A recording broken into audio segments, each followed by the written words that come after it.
আসসালামু আলাইকুম। খুব গুরুত্বপূর্ণ একটা ক্লাস দেখব, যেটা স্পোকেন ইংলিশের ক্ষেত্রে খুবই কাজে লাগে। আমরা একটু খেয়াল করি, এখানে চারটা ভাগ আছে, একটা দুইটা তিনটা চারটা। হোয়াট অর্থ আমরা জানি যে কি, হোয়ার অর্থ কেন, হোয়ার অর্থ কোথায়, হোয়ার অর্থ কখন, হাউ অর্থ কিভাবে। এগুলো দিয়ে আমরা প্রশ্ন করি, ডব্লিউএস কোয়েশ্চেন বানাই। যেমন হোয়াট ডু ইউ ডু, তুমি কি করো, এটা কিন্তু আমি শুরুতে আনলাম। এরপর একটা অক্সিলিয়ারি ভার্ব আছে এখানে, যেটাকে ডু বলে। হোয়াট ডু ইউ ডু, তুমি কি করো। ওয়াই ডু ইউ গো, তুমি কেন যাও। আমি কিন্তু প্রশ্ন করতেছি, WH question. Where do you go, তুমি কোথায় যাও। ওয়ার তো কোথায়, ওয়ার ডু ইউ গো, তুমি কোথায় যাও। ওয়ান তো কখন, ওয়ান ডু ইউ গো, তুমি কখন যাও।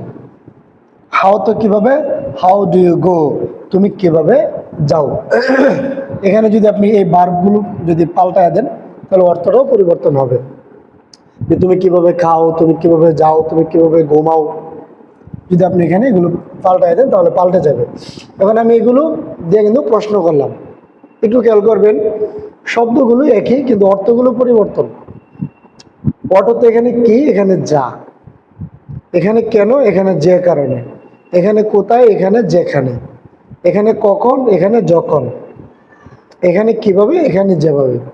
একটু খেয়াল করবেন, অর্থ কি, অর্থ যা, অর্থ কেন, অর্থ যে কারণে, অর্থ কোথায়, অর্থ যেখানে, অর্থ কখন, অয়নত্ব কখন, অয়নত্ব যখন, হাওয়া কিভাবে, হাওয়া যেভাবে। এটা পরিবর্তন হবে কিভাবে, যদি এগুলো দিয়ে আপনার কি করা যায়, ডব্লিউএস কোয়েশ্চেন প্রশ্ন করা যায়। কিন্তু এগুলো লাগবে আপনার শব্দের শুরুতেই আসবে, প্রশ্ন করতে গেলে এরপরে একটা অক্সিলিয়ারি ভার্ব যে কোনো একটা লাগবে। Do, did, does, am, is, are, was, were, have, has, had, যে কোনো একটা লাগবে। কিন্তু যদি এইগুলোর পরে কোনো কিছু না দেন, তাহলে কিন্তু অর্থটা এরকম হয়। যেমন হোয়াট আই ডু, আমি যা করি। হোয়াট আই ডু, আমি কিন্তু এখানে কি করি নাই, ডু দেই নাই। যদি আমি দিতাম হোয়াট আই ডু, হোয়াট, এখানে কি ছিল, হোয়াট ডু ইউ ডু, তুমি কি করো। হ্যাঁ, হোয়াট আই ডু, তাহলে প্রশ্ন হচ্ছে যে আমি কি করি। এখন হবে হোয়াট আই ডু, আমি যা করি। মনে রাখবেন, ওয়াই আই ডু ইট, যে কারণে আমি এটি করি, যে কারণে আমি এটি করি। ডব্লিউএস কোয়েশ্চেনের পরে কোনো কি নাই, আপনার অক্সিলিয়ারি ভার্বের কোনোটা নাই, এ কারণে যে কারণে হবে। I know where I go, আমি জানি আমি কোথায় যাই। এভাবে যখন আসবে তখন এটা বাক্যের শুরুতেও আসতে পারে, আর বাক্যের মাঝেও আসতে পারে। ডব্লিউএস কোয়েশ্চেন যখন হবে তখন একমাত্র বাক্যের শুরুতেই আসবে, এরপরে একটা অক্সিলিয়ারি ভার্ব থাকবে।